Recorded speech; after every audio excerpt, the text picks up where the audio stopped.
It is Monday, October 3rd, 2022. It's about 6:30 p.m.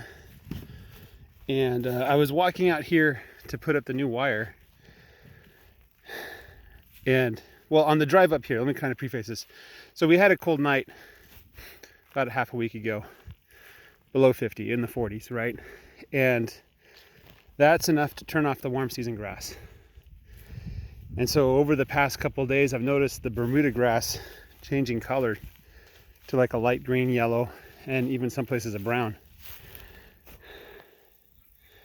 Now ask yourself this: does this grass look brown to you? In between the Bermuda grass, I see things like this. This is not Bermuda grass. You see those seeds? That's a different kind of grass. I'm not exactly sure what kind of grass it is, but it's a different kind of grass. And I noticed walking down that this little grass was everywhere.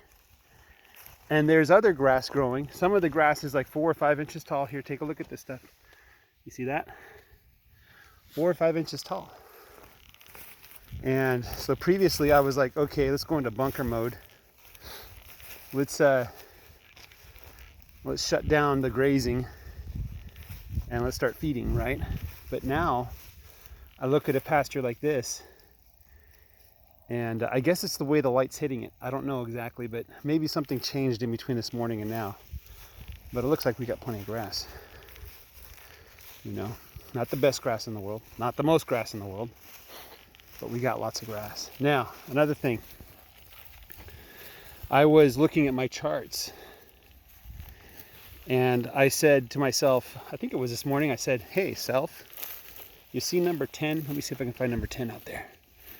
Oh, where's number 10? Number 10 is a beautiful Angus Brahman cross. A Brangus, right? And so, where is number 10? Here you are, number 10. Let's look at number 10. Number 1, look at her coat.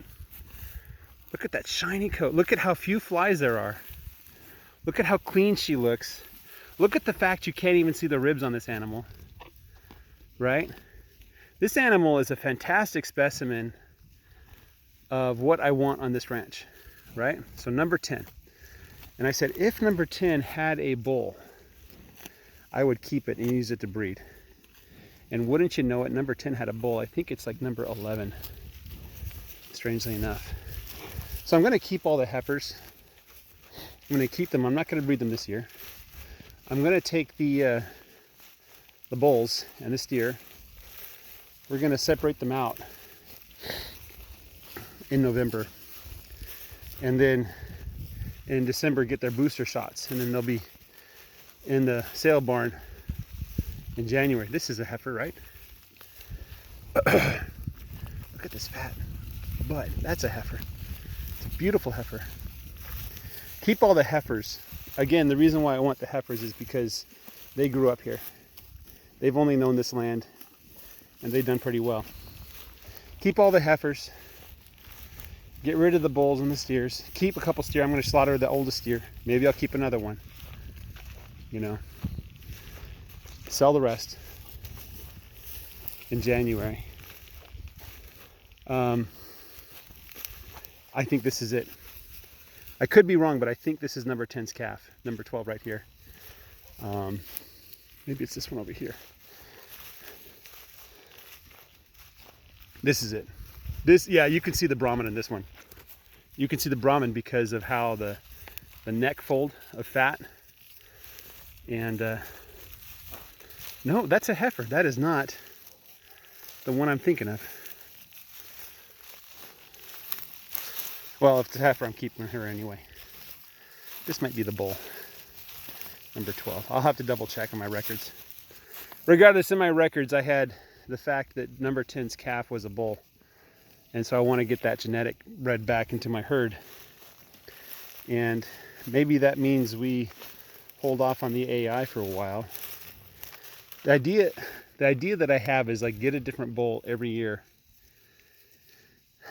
You know, mix those genetics up. One year we'll do a Angus, one year we'll do a Brahman, one year we'll do a Wagyu, and just keep mixing it up.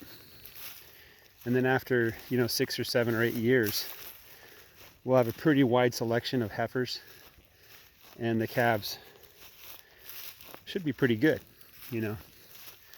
And eventually I want to get into a mode where I can keep the calves, either grass feed them or just feed them grain to weight and then sell the meat. Obviously the meat has to taste good, so we have to figure that out. The Longhorn genetics, I'm not too concerned of getting the Longhorn genetics in. In fact, I think it's probably a good thing, because the Longhorns just do so well out here, especially during a drought. And I need that kind of hardiness. I need animals that will eat goat weed if they need to. So that's what I'm looking at, guys. Anyway, thanks for listening. Take care. Bye-bye.